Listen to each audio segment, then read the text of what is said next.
Hi, so I'm finally making the video about my 2-year of HRT anniversary. So I'm just going to go through a list of things that I made, and hopefully that'll be useful. So the first thing I wanted to talk about was hormone dosages, and I'm going to start from the very beginning of of when I started hormones, just in case you're too lazy to watch the first video. So I started off with more than 2 years ago. I started off with 100 milligrams of spironolactone and 1 milligram of estrofem, which is estradiol hemihydrate, I think it is called. Anyway, I started off with that. I did that for 2 or 3 months. From that, I definitely got some placebo effect from the estrogen, like feeling euphoric and stuff. I think I've described that before as kind of like a mild ecstasy high. And then, in addition to that, I did get some breast growth, and it wasn't very much, but it certainly was enough that you could see it and you could feel the difference. And also, my skin, especially like the top of my hand, started getting very soft. So that's what I noticed from that. And then after 2 to 3 months, I moved up to add another blood test, and then I moved up to 200 milligrams of spironolactone per day plus 4 milligrams of estrofem. I did a very brief experiment with estradiol benzoate, which is sort of an earlier form of injectable estradiol. I think now most of it is estradiol valerate that you inject, but estradiol benzoate is something with a very short half-life. I did try that for a week or two, but you have to do it intramuscular injection into your bum with a needle that's like this big. It's really scary. And I could have dealt with that part, except for in addition to that, I had these massive mood swings from the hormone fluctuations. So I wouldn't recommend trying estradiol benzoate. But anyway, that's what was available where I was at the time, which was Cambodia. Anyway, then I went back to the 200 milligrams of spironolactone and 4 milligrams of estrofem. And I was on that pretty much until just very, very recently. Very recently, probably about a month ago, I finally got my Canadian doctor to okay me for estradiol valerate injections here in the Netherlands. However, apparently they don't allow injectable estradiol in the Netherlands, so I'm actually on estradiol patches right now, and I'm actually sort of in the process of getting that worked out in terms of exactly what dosage it should be, so there's not too much to comment more on that. Definitely, since I started getting the higher dosage estradiol and spironolactone, though, since after about my 3rd month of hormone replacement therapy, I definitely got a lot of the feminizing changes. And of course, you can go back and look at my videos and you can see how my appearance is gradually changing. Like right now, I'm not wearing any makeup at all.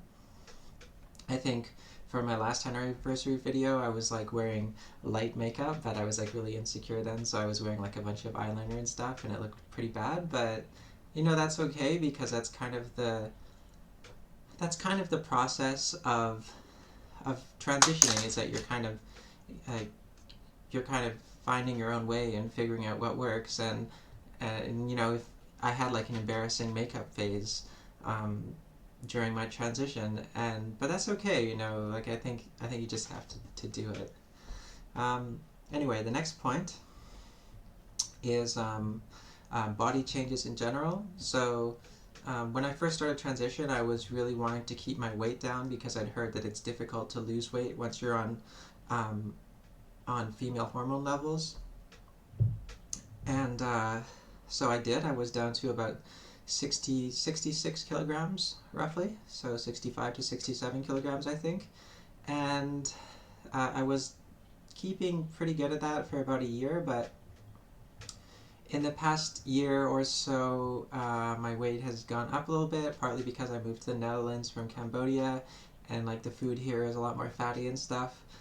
So I'm roughly 72 to 73, something like that, kilograms, and that's a little bit too heavy for my liking. So I'm really trying to lose weight and stuff, and trying to exercise a bit more and stuff. But that I can definitely confirm that it's true though. Like the weight loss thing, like it's like, uh, yeah, it's difficult to lose weight when you have female levels of hormones. And I think part of that is just that like food is so much better.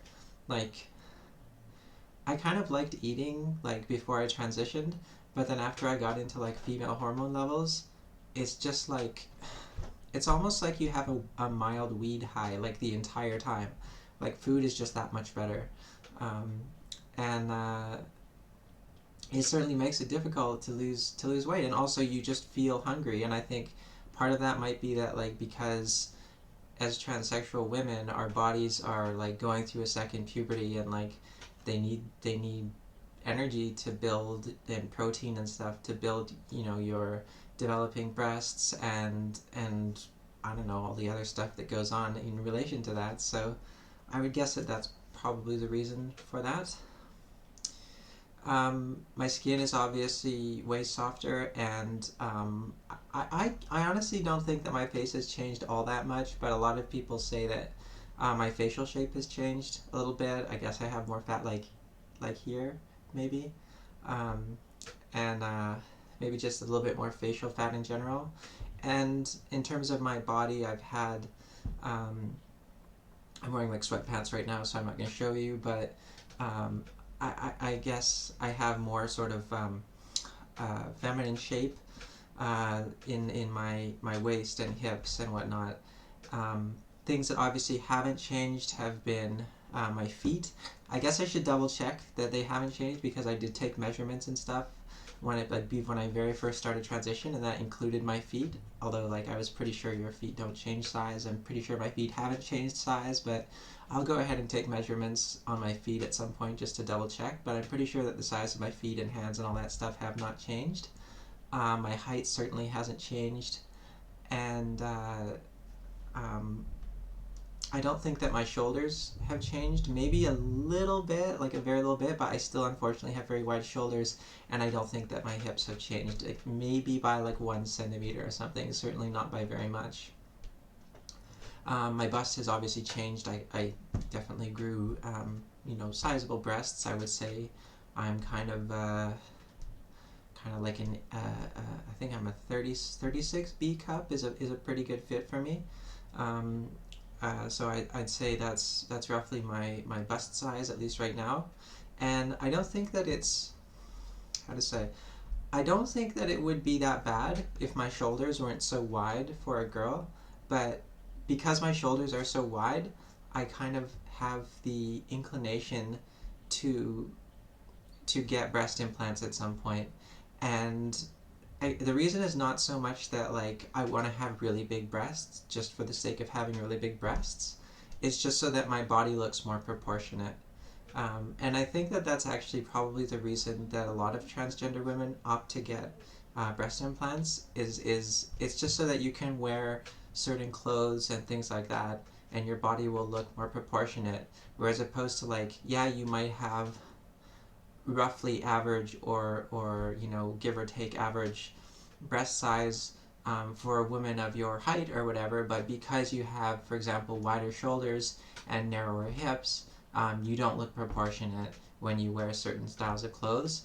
And not that getting breast implants would necessarily solve that, but I think that it certainly makes it so that um, you can wear maybe more clothes than you could if you had smaller breasts. So yeah. um, Anyhow, that's roughly my body changes. I'm pretty happy with them so far, although I do wish that your shoulders shrunk and that your hips got bigger if you transition after 25, but it's just not the case, I don't think. So it's too bad, and sometimes I'm like super sad about my shoulders and like my hips and stuff. And like it's not that bad, but to me it seems really bad. Um, like people have told me it's not bad, but I feel it's really bad, and like especially my shoulders, it's really annoying. Like this is my shoulder width, and then so like most girls, like if this is the head, like the shoulders are like to here maybe, and then mine like it's like an extra that much, so it's like 2 or 3 inches extra. It's quite a lot. So yeah, it definitely limits the clothing that I can wear. I basically, like even a t-shirt like this, I look a little bit um, like it looks a little bit heavy on the top, and but it's not so bad. But like those shirts that do like this thing, where you have like, I'll just do this even though it's super embarrassing, but like where you have like shirts like this that go like, I don't know, they go like this or something, and like for me it just makes my top look way too heavy. Or like shirts that have like a really big neck that's like this or whatever, it also like um makes my top look way too heavy. So there's like certain types of styles of dress that I just can't wear. But I think I've been over that, so I'll stop talking about that now. Next, I want to talk about sort of like my social integration and with family and stuff. I've been very fortunate that a lot of um, my boyfriend's family have been very accepting. They're from kind of a more left-wing liberal family, and that's been nice to have that level of acceptance. I don't have any hostility from them. Uh, in terms of my own family, it's kind of taken. My grandmother is like really the only one who I'm close with in my family anyway, and it did take her quite a long time. Like there was some time when like we'd be speaking on the phone or whatever, and um, she would say something like your partner or your friend or something instead of my boyfriend, and like it took so long. Like it took like half a year just to get her to say my boyfriend, for example, and she would always say like you're a smart guy or something like that. And then just recently though, like she started to say like you're a smart guy or girl, I guess, and I'm like, yay, it's starting to work. So I think family. Luckily, my family, at least my family that I care about, the one person, my grandmother, starting to come around. So it's nice, to have that. Even though it's certainly frustrating and feels like it's going a little bit too slow for me. In terms of my friends and my relationships with friends, generally the pattern that I've seen is that friends and stuff, they're really happy to contact me on Facebook and say like, oh my god, I didn't know that you are going through this transition and everything, and you look so good, and I'm so happy for you, and la la la. And then like for like 90% of those people, then I just never hear from them again. They just like they're still on my friends list on Facebook, and um, like on my messengers and stuff like that, but they're they don't talk to me, or if they do talk to me, it's like a two sentence conversation kind of thing. And I think that's quite common for what a lot of transgender people experience, and it really kind of makes me sad sometimes, and that people are just kind of so passive aggressive that way. I had another friend back in Cambodia, a Taiwanese guy, um, who we were fairly close friends, at least I thought, and I even had rented an apartment from him that I used as like an office. And after I transitioned and started presenting as female and stuff, he just became way more kind of difficult to deal with.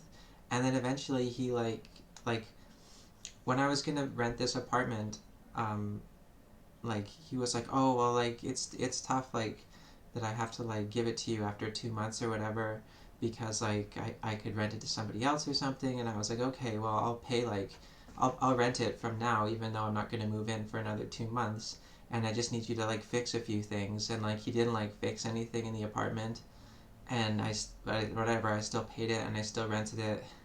And then I like fixed it up a little bit, and then when it was like he just like told me like, oh, you got to move out now, and he gave me like 2 months notice, even though like I'd put in work to this apartment. And like I had some dogs, and it was like a big apartment, so my dogs were really like happy there, and it was like their home.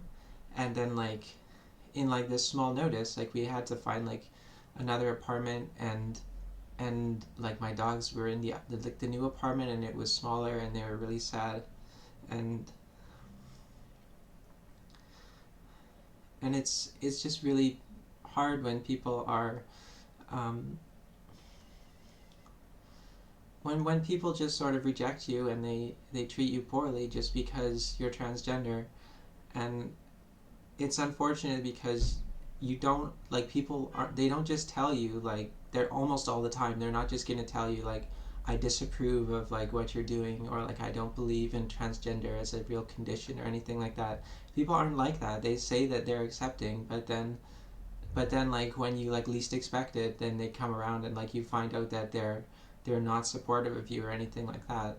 Like this other friend, like when I was around, like he was always really nice to me and accepting and stuff.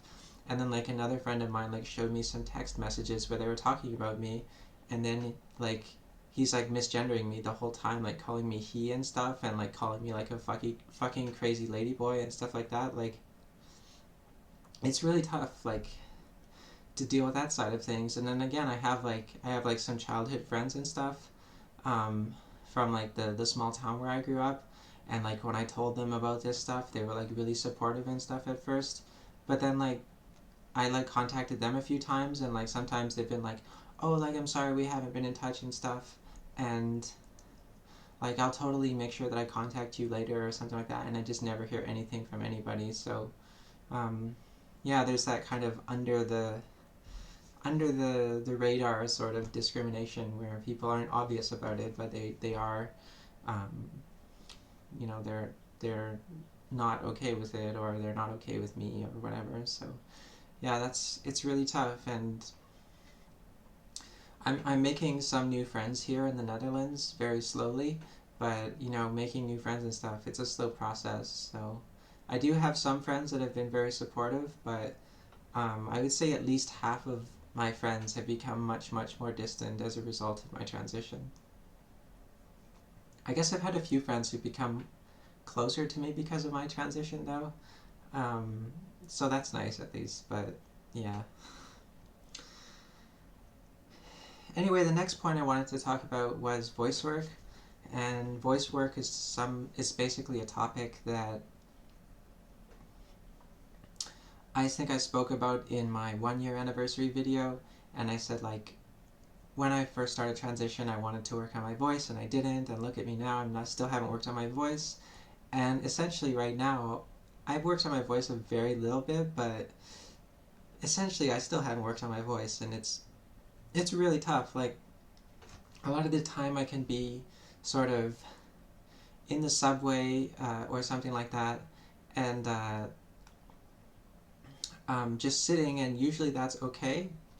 But the second that I start like speaking, like people just look at me weird, and it's just super awkward. And I really wish that my voice was more blendable or whatever, like sounded more like a cis girl's voice did. And it's been really tough to try and work on it, because for a long time I wasn't out to some of my clients, and so when I was speaking with them on the phone, it was really tough to go back and forth between like a male sounding voice and trying to sound more feminine with my voice. So that really held me back as far as my progress. About, I would guess, maybe 3 or 4 months ago, something like that, I came out to my last important client though, and that was actually totally fine. Um, and so I've kind of very slowly started to work with my voice, but I obviously like I'm close with my clients and stuff, and I don't want to like make them feel uncomfortable. So like when we're speaking and stuff, I try to I don't want to make it too sudden for them when I'm working on my voice. And so I'm a little bit weary of like trying to like make my voice sound like this. Oh my god. And like then like they're going to be like if I do it like overboard or something, I'm going to make them feel uncomfortable, and I don't want to do that. But finally, I'm registered for some professional voice lessons, and that starts actually on Monday. So after like more than 2 years on hormones, I'm finally getting some professional help with my voice. And if you are going to be starting transition soon, or you've just started transition, or you're at any stage earlier than I am in transition, I really recommend that you start on your voice work as soon as possible, preferably with a professional to help with that. So yeah, there's that. Um,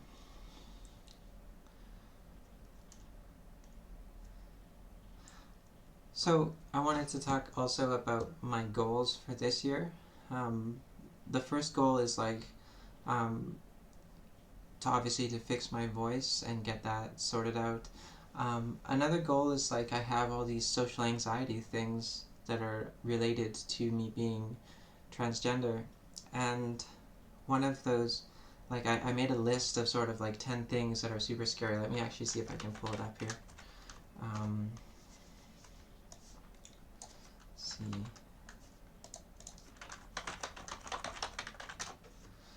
So I made this list, and like because my therapist told me to do this, she said like you need to make a list of like 10 things that you would kind of like to be able to do but can't right now because of your social anxiety, and then you need to like start with the least scary one and keep doing it until you feel like less scary about it. I think it's kind of like it's almost like being hazed or something, like you're being like beaten into like accepting, like I don't know what it is exactly, but anyway, so I made this list of things. So my things, I think it's 10 or 11 things that I made. So my things are like, number one is like to speak on the subway. Like that's like a huge anxiety thing for me. The second thing is like to have my eyebrows like here like done by a professional. And kind of the thing with that is that it's like I'm just really afraid of like the eyebrow person like feeling uncomfortable with me because I'm trans, or like refusing to work on me or something. Like that would be so embarrassing. So it's really something that like I want to have like someone come and like do my eyebrows professionally, but at the same time I'm really afraid of like their reactions. So it's hard. And then the same thing, the third thing I have is like I have my makeup done by a professional. I'm also like really afraid of like a makeup artist like refusing to work on me, or like there being like a group of people like staring at me or something while I'm having my makeup done, and like yeah, I don't know. The fourth thing would be shopping for clothes in, not online obviously, but like in a store. And again, it's the same thing. I'm afraid of like I'm looking for clothes and stuff, and like people judging me and stuff, or like I'm trying on clothes and like I try on something that's really unflattering, or people just like look at me strange or make a comment about me or something like that. And so that's also really scary. Also then to have like my hair styled by a professional, because like my hair is like I don't know, like other than like this I have like no idea how to wear it, and I feel like I could wear it in like a lot of different ways, like tied up or something like that, but I just don't know. And I tried to do this with one stylist too already, and it was like a really anxiety inducing experience. And she also like she didn't misgender me, but she like misgendered like another transgender person that she knew. And so I kind of got a feeling for what her attitude toward transgender people was. And she like did like a terrible job, like she did like nothing on my hair and still charged me like a lot of money for it. So I like have some anxiety now about like getting my hair done properly. And like it's really sad that like I have this anxiety about all of these things that like before I had transitioned I would have been able to speak on the subway. Have my makeup done by a professional. Like I could have had it done like as a guy, have makeup done. It wouldn't have bothered me. But like as like a transgender woman to have my makeup done, it's really um, yeah, it's just scary. And like shopping for clothes, like obviously as like some guy, I could go in and shop for clothes and I don't have to worry about people thinking anything of me. Um, so that's another thing.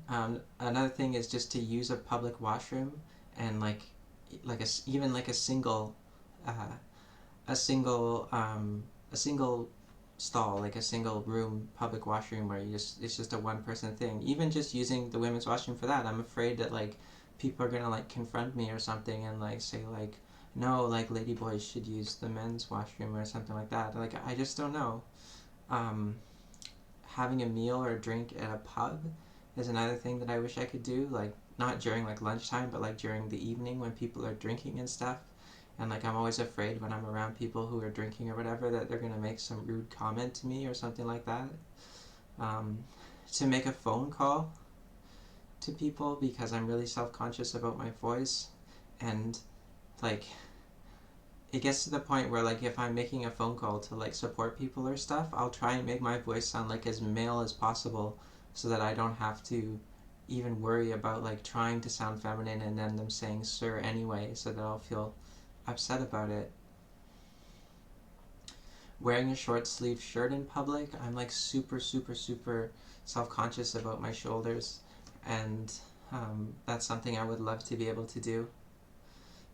To wear my hair up, again, this kind of requires me to go to a hairstylist so I can find some ways to wear my hair, but I would really like to wear my hair up and because it gets hot when it's down all the time, you know, and like I would like to find a nice way to wear it up and a nice way to style it so that it's like it's more sort of volume and stuff like that. But I'm really worried because of like my face shape and my wide shoulders and stuff. Like I just don't know how to do it, and like I've checked some stuff on YouTube or whatever, but like when I do that, like I see like the prettiest girls ever like styling their hair, and like obviously it's gonna look good because their face looks good, and like here I am like this ugly tranny and I'm trying to do my hair and it's like, oh, this isn't working. Um, so that's one thing. Of course, using like the top three scary things, I guess, would be like using like just a public washroom, like not like a single one, but like a big public washroom, using the washroom. Right now, I just like avoid using washrooms. I just don't do it. I just hold it, and like yeah, because I'm just scared. I don't know, like I can't really use the men's and I can't really use the women's, so it's like I don't know where where I'm supposed to go. So, but I mean, I would like to be able to do that if I have to. It's not that I'm like a big fan of using public washrooms or something, but like knowing that like I don't have to plan my day around like, oh, I can only have like a half a glass of water for lunch because if I have more than that, then I'll have to use the washroom and then I have to go home, you know, something like that.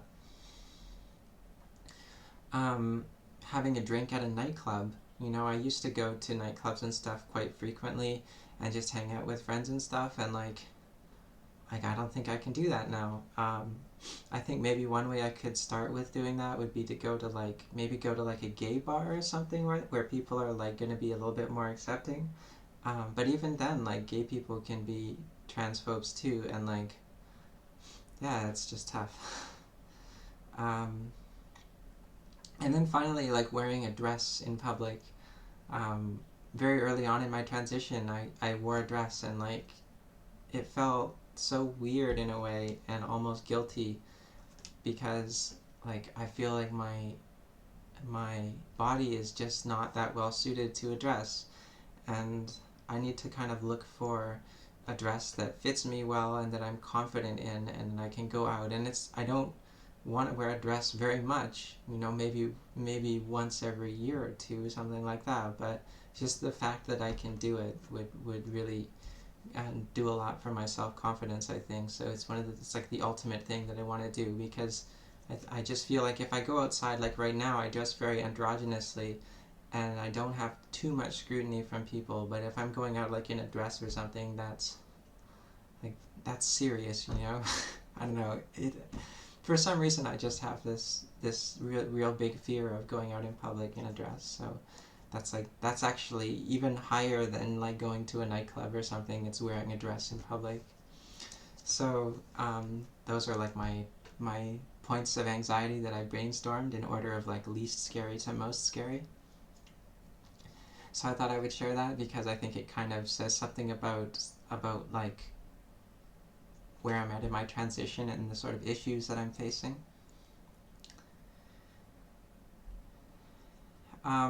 I've encountered a lot of issues with the healthcare system.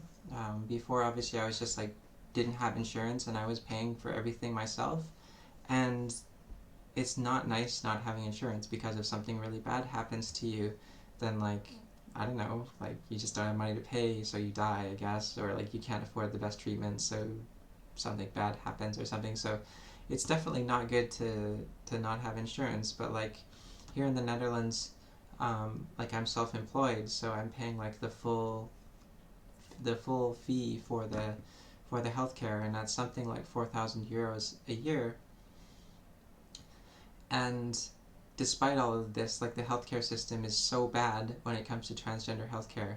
Like I'm clearly transgender. I've been transitioning for a long time under the care of a Canadian doctor, and I got like a letter from him and everything like that, but they just didn't care. They're like, no, we have to like verify that you're transgender, and we need like it's going to take a 6-month waiting list plus 6 to 12 months of like psychological evaluation so that we can determine that you're actually transgender.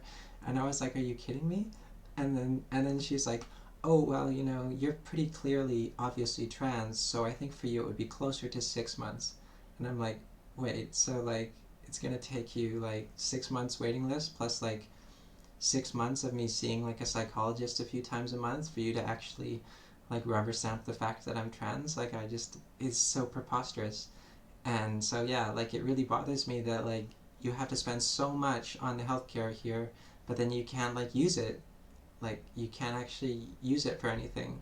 So it just seems like a really big ripoff that you have to pay for this all-inclusive healthcare, and then you actually can't use it. And I think this is probably why a lot of people, like in the US, I used to think that like the Obamacare thing, oh, that's probably pretty good stuff, right? It's like better than private. I actually don't think so. I think like if you're gonna go for healthcare, like either do it like all public or then or do it like all private. But I think like the middle ground where like you have to buy like private insurance, but then like the insurance companies like just fuck you over anyway. Like that's like the worst of both worlds, because like at least if it was totally private, I could like have like really cheap calamity insurance or catastrophic insurance or whatever, and then like use the money I saved to just spend on my surgeries directly, right? But like because I have to have this all-inclusive insurance that's useless, it's like if I want to pay for something myself, it's way more expensive because I'm already paying for this like stupidly priced but like useless insurance that they have here. So yeah, it's been quite frustrating for me, and I'm looking at a few different options to move forward with like my transition here a little bit more quickly. But yeah, there's just so much red tape and so much bureaucracy, and um, yeah, I don't think that many countries are very supportive of trans people when it comes to you getting medical help for transition, so that's really unfortunate. Last thing I want to talk about was my relationship, and I am happy to say that on that side of things, um, things are going really well with my boyfriend, and he's so supportive, and his family is really nice, and I don't know if I could handle like just life without him, and it's a really big help that way. But on the other side of things, I have my ex-girlfriend, Nai. I think she was in some videos with me before, like from a year ago or something, and she took it really hard that I transitioned, and sometimes when she speaks to me now, she talks to me like I'm not, like I'm like another person that came in and like stole her man, and it's really sad that like as transgender people, when we're closeted, and I guess this is going to happen less and less as there's more acceptance for transgender people, but for for me anyway, um, when you're in the closet and you're trying to repress it and you're trying to deny this part of yourself, you create this other identity. Your male identity is what you create, and um, and my ex-girlfriend fell in love with that male identity, and she fell in love with a lie, and it's absolutely horrible and heartbreaking to think about that. And I yeah, it's been very very difficult on that front, but yeah. Anyhow, I guess I had better end this uh, video now. So that's my recap of my 2 years of hormone replacement therapy anniversary, and I guess I'll see you guys at least. Well, I'll see you guys very shortly for other videos and stuff, but I'll see you guys next year for my 3-year anniversary video. Um, the last thing I wanted to add was that when I went back and looked at my 1 year anniversary video, I was like, oh my god, I look so terrible, and like I can't believe that I thought I was doing much better um, than I was, and I think like right now, like I'm kind of very cautious of that. Like I don't want to.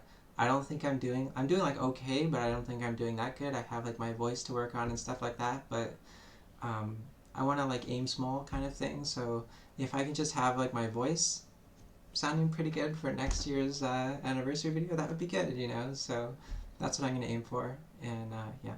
Anyway, bye for real this time, and take care. Bye.